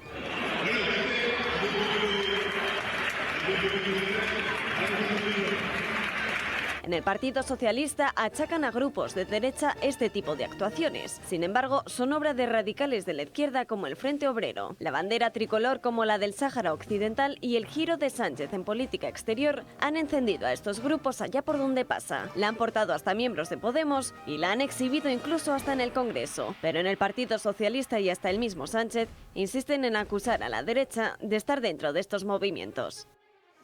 El único resquicio que tendría Pedro Sánchez para seguir en la Moncloa sería a través de una lista común con Yolanda Díaz. Así lo apuntan hoy algunas informaciones que especulan sobre una potencial papeleta PSOE-Sumar que lograría 120 votos y daría a Sánchez serias posibilidades de gobernar. Eso sí, junto al apoyo de Podemos y de sus socios independentistas que lograrían que esta hipotética candidatura llegara a 176 escaños y dejaría a la suma PP-Vox a un diputado de la mayoría absoluta. Es cierto que esta opción no se ha planteado hasta ahora, aunque la sintonía entre Sánchez y Díaz y su afán de supervivencia política podría forzarla. Y entre tanto, en el bloque de la derecha, Vox ha reaccionado a las últimas hostilidades de los populares. Según publica hoy Un Digital, el partido de Santiago Abascal estudiará caso por caso cada pacto con el PP y elevará el listón de exigencia para que cada vez puedan entrar en más gobiernos y además se cumpla de mejor manera su programa. Es la respuesta del partido a los continuos choques con Isabel Díaz Ayuso en la Comunidad de Madrid que ha terminado por orillarles en la recta final de la legislatura. Vox apostará ahora por una política de pactos más agresiva en la que quede por escrito sus exigencias con el fin de que sí sean cumplidas. La tensión entre ambos partidos, lo cierto es que no quita que estén condenados a entenderse. Son muchas las comunidades que el PP solo podría arrebatar a Pedro Sánchez si es con la ayuda de Vox. Aragón es una de ellas.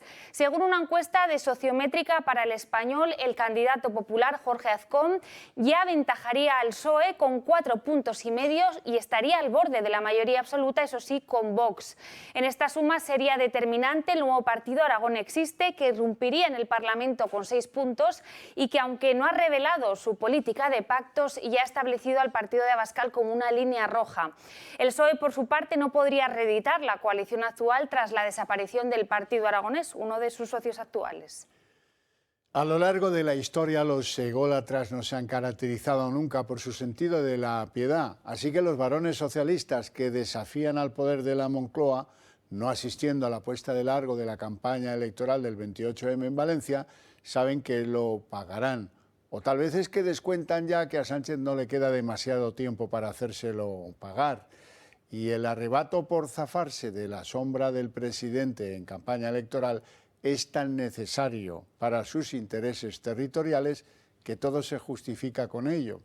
Los desafectos no solo son los que han buscado una excusa cómoda, fácil, para no estar arropando a Sánchez el sábado, sino que además está Ximo Puig, el varón anfitrión. Tiene que estar en ese arranque de campaña, pero ya sabemos que mantiene un recurso contra las decisiones del Gobierno sobre el trasvase del Tajo Segura, algo que puede que duela más que la inasistencia de otros a un acto o que Paje se declare autónomo del poder de su propio partido. No irán ni Paje, ni la presidenta de Baleares, Francina Armengol, ni el de Asturias, Barbón, ni la de Navarra, Chivite, ni Concha Andreu de La Rioja.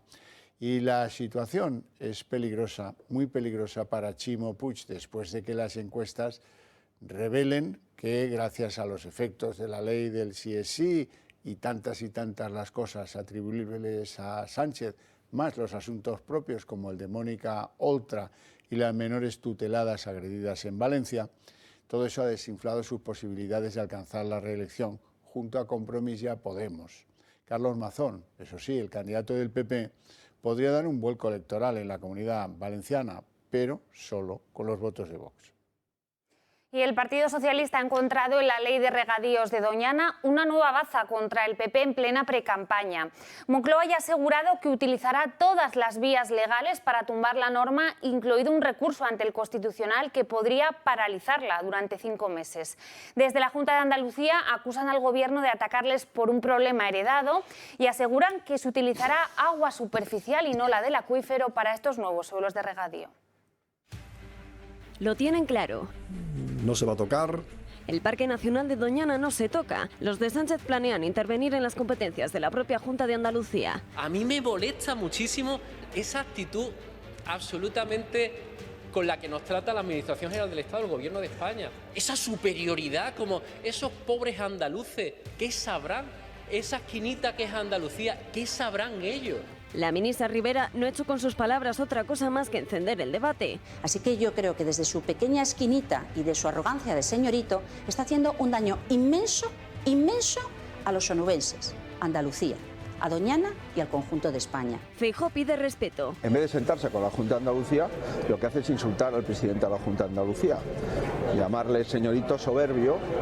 Es muy difícil hablar con un gobierno que insulta y es muy difícil hablar con un gobierno que está de forma constante descalificando al resto de administraciones públicas. Y mientras una parte del Ejecutivo acusa a lo de Doñana de cocidio, amenazan con llevar la norma del Gobierno Popular de la Junta ante el Constitucional. Adoptaremos las medidas que sean necesarias porque vamos a hacer todo lo que sea preciso para salvar Doñana de las manos del Partido Popular y de Vox, que como siempre quieren depredar el medio ambiente.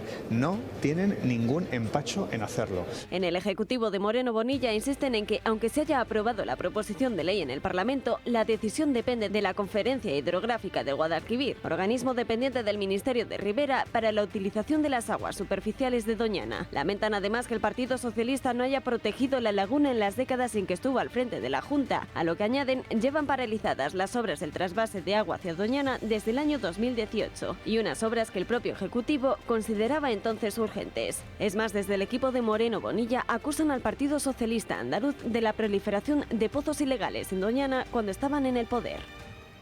Tras las primeras excarcelaciones, después de la entrada en vigor de la ley de solo sí es sí, muchos expertos, muchos analistas políticos decían: uy, ya verás como alguno de los que tengan la suerte de ser excarcelados reincida, la que se va a armar. ¿Cómo va a ser esto para el gobierno? Va a ser terrible. Bueno, hoy no conocemos si hay alguno que haya cometido de nuevo un delito relativo a agresiones sexuales. Lo que sí conocemos son datos de instituciones penitenciarias, datos que fueron presentados por el propio ministro del Interior, Fernando Grande Marlaska, que dicen que el 22 y algo % de los que han salido de las cárceles a lo largo de los últimos años por delitos sexuales ha reincidido. La posible reincidencia de los agresores sexuales excarcelados por la ley Montero era algo con lo que se contaba, pero sin datos ciertos ni oficiales. Ahora un estudio de instituciones penitenciarias sitúa la reincidencia de estos delincuentes en el 22,2%. Es decir, que de los 103 delincuentes sexuales que han salido de prisión por el CSI, 22 volverán a reincidir, según la estadística. Según el último balance del Consejo General del Poder Judicial, 943 delincuentes han sido beneficiados y 103 han podido salir de prisión. Cuando entró en vigor la ley, en octubre del año pasado, en las prisiones españolas había 4.008 presos condenados por delitos sexuales, por lo que un 23,5%, más de 900 delincuentes sexuales, habrían visto reducidas sus condenas gracias al CSI, según el Poder Judicial. Un balance provisional, eso sí, ya que aún quedan que estas 4 audiencias provinciales emitan sus datos, y también los de estos tribunales de justicia, entre ellos el de Andalucía, en el que hasta ahora se han producido más reducciones. El balance oficial del CGPJ se conoce en pleno debate por la reforma de la ley, una reforma que ha abierto una brecha irreparable entre los socios del gobierno. Sin embargo, la esperada reforma, que se votará en el Congreso el 20 de abril, no evitará que las rebajas de condena y excarcelaciones sigan produciéndose. El pasado mes, la Fiscalía emitió una circular para que se revisara caso por caso y que no se rebajaran las condenas si la pena entraba dentro de la nueva ley. Y ahora el Supremo unificará el próximo mes de junio su doctrina sobre las revisiones de condena. Pese a todo, el Gobierno no cree que aún haya llegado el momento de asumir responsabilidades políticas. Y lo peor de todo es que serán más de 1.000 los delincuentes sexuales beneficiados en las elecciones del 28 de mayo. La ley del solo sí es sí, que ha provocado casi 1 millar de rebajas de condena, recordemos que contó con el visto bueno del Partido Socialista, pese a que sabían, esto lo han reconocido abiertamente, de los efectos judiciales que traería consigo. Hoy la presidenta madrileña Isabel Díaz Ayuso ha asegurado que este asunto va a ser el estigma que acompañe para siempre a Sánchez. Nos acercamos a la escalofriante cifra de 1.000, casi 1.000 violadores y agresores sexuales que se han visto beneficiados por la ley del solo sí es sí. La ley que Sánchez presentó como el gran ejemplo para el mundo, marca de su gobierno, una marca que ahora será un estigma que llevará toda la vida. Esta es la ley que quería, aunque ahora intente distanciarse de Yolanda Díaz, corresponsable, y de los suyos, sacando así marcas blancas. No escucharon a nadie, sabían lo que hacían. Lo trans está de moda. Y esa es la razón por la que las agencias de publicidad, los creativos, le venden a sus clientes que va a ser bueno un guiño, un conciliar con los colectivos trans en la publicidad de determinadas marcas. Las hay de higiene íntima, las hay de cerveza o las hay de sujetadores femeninos. La cultura woke ha entrado de lleno en la sociedad y concretamente en el movimiento trans.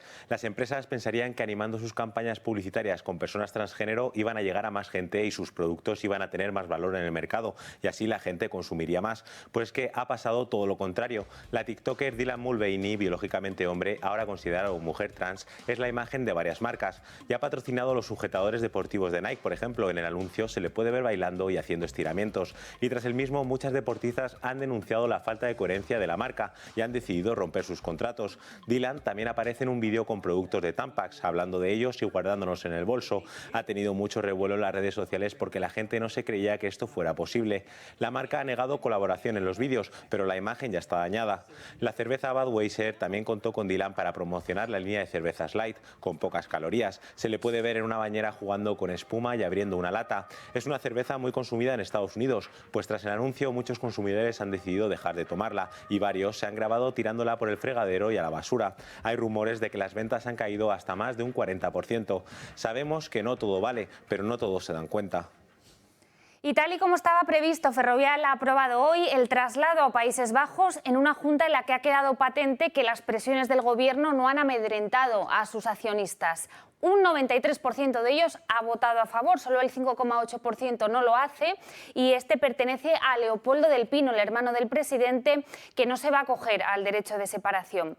Durante la Junta, el presidente Rafael del Pino ha desmentido el principal argumento del Ejecutivo, el de que no hay motivos económicos para la mudanza, pero sí fiscales, y ha descartado cualquier sanción por parte de Hacienda.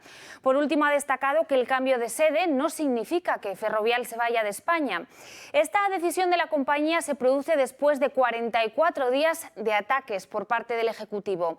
Una campaña orquestada por el propio Pedro Sánchez, pero cuya interlocución ha dejado en manos de la ministra de Economía, de Nadia Calviño.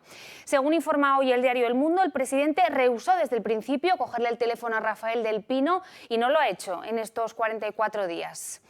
Bueno, y hoy, tiempo después, la constructora ha dado vía libre al Camino para convertirse en la primera empresa española en cotizar en la Bolsa de Nueva York. Nos lo cuenta Patricia Sanz.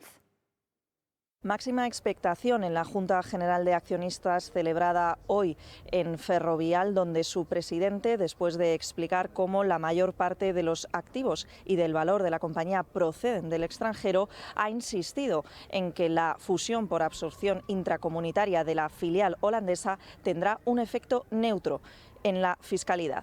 La fusión con la filial neerlandesa permite proponer una vía ya contrastada por numerosas compañías europeas para cotizar directamente en Estados Unidos en un plazo breve, que se incardina en la libertad de establecimiento que nutre la esencia misma de la Unión Europea.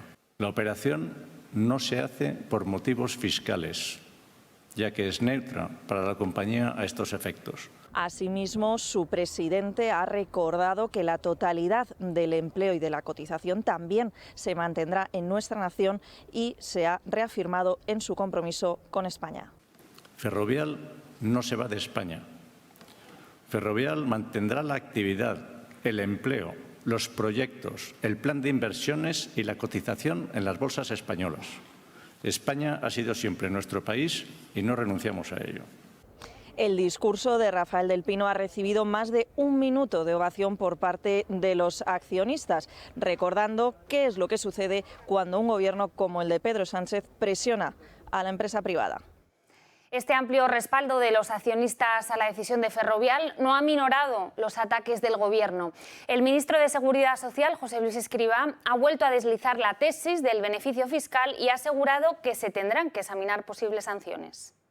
El Gobierno ha hecho es simplemente alertar de que cuando hay beneficios fiscales, dado que esto es una renuncia a ingresos públicos, tiene que estar muy justificado y que habrá que revisar si se cumplen las condiciones. Yo creo que todo el mundo que crea la responsabilidad fiscal tiene que estar de acuerdo en que un gobierno tiene que evaluar con muchísimo cuidado y con muchísima precisión si las condiciones que dan lugar a un beneficio para un particular, en este caso para una empresa, se materializan o no. El presidente del Partido Popular, Alberto Núñez Feijóo, cargaba hoy contra el señalamiento y el menosprecio de una empresa privada, particular, por tanto, Ferrovial, en esa decisión de mudarse a los Países Bajos. Feijóo sugiere al Gobierno que dialogue en lugar de insultar. Desde el insulto, desde el menosprecio y desde el señalamiento a las empresas no se soluciona nada. Por tanto, volvemos otra vez a hacer un llamamiento para un gobierno que dialogue, para un gobierno que se siente con las empresas y que se siente con las administraciones públicas para resolver problemas. Este gobierno insulta a todo el mundo todo el tiempo y eso tiene efectos secundarios. Laura Borràs vive sus últimos días como diputada del Parlament de Cataluña. La Junta Electoral Central ha dado 10 días a la líder de Junts y a la Cámara catalana para que presenten alegaciones sobre el acta tras su condena por corrupción. Ella ha recurrido la sentencia, pero en Cataluña se da por hecho que estamos en los últimos días de Laura Borràs. La Junta Electoral Central ha dado este jueves el primer paso para retirar el escaño a la presidenta de Junts, Laura Borràs, presidenta suspendida del Parlamento catalán, al haber sido condenada por prevaricación, un delito que la hace inelegible para el puesto. En una resolución, la Junta Electoral Central recuerda el precedente del expresidente catalán, Quim Torra, que en 2021 también perdió el escaño al haber sido inhabilitado por una sentencia judicial, y da 10 días al Parlamento para que informe de las decisiones que ha tomado en ese sentido tras la condena de la líder de Junts, a la que invita a presentar alegaciones. Con esta decisión, el organismo arbitral inicia el camino para la retirada del escaño a Borràs y proceder a su relevo como diputada y como presidenta del Parlamento. PP, Vox y Ciudadanos habían solicitado esta medida ya que señalaban el artículo 6.2 de la Ley Orgánica del Régimen Electoral General, que establece que son inelegibles los condenados por sentencia, aunque no se afirme, por delitos contra la administración pública o contra las instituciones del Estado. Y esto ha ocurrido hoy en la Facultad de Políticas de la Universidad Complutense. Un grupo de estudiantes ha colocado un muñeco del rey con una soga al cuello, acompañado de una pancarta en la que podía leerse: el rey tiene una cita con el pueblo, una soga al cuello y que le caiga el peso de la ley. Es el particular homenaje de un grupo de universitarios a la Segunda República en vísperas de la conmemoración de su proclamación. Los autores pertenecen al grupo universitario La Chispa, afín a Podemos y subvencionado, por cierto, por la Complutense. La universidad ha retirado el muñeco y ha condenado los hechos en redes sociales. Margarita Robles, la ministra de Defensa, anunciaba hoy que se eliminan con carácter general las limitaciones de estatura para acceder a los cuerpos y escalas de las Fuerzas Armadas. Esto afecta también a la Escuela de Oficiales de la Guardia Civil y tendrá el efecto una vez que haya entrado en los reglamentos pertinentes para las oposiciones. Y los contrastes meteorológicos que estos días se viven en la península nos dejan imágenes como esta. Mientras que en buena parte del sur se han alcanzado estos días los 30 grados, la nieve ha teñido hoy de blanco en la provincia de Lugo, justo en el límite de Galicia con Castilla y León, en el puerto de Ancares. Hoy las temperaturas han caído en todo el país. Se esperan nevadas a partir de los 800 metros en Pirineos y de los 1000 en la cordillera Cantábrica. Bueno, y hasta aquí el día en 30 minutos. Les deseamos a todos una feliz noche, especialmente si deciden compartirla con la señal del Toro Televisión. Y les dejamos con En Dos Continentes y volvemos mañana a las 9 con toda la información. Que descansen.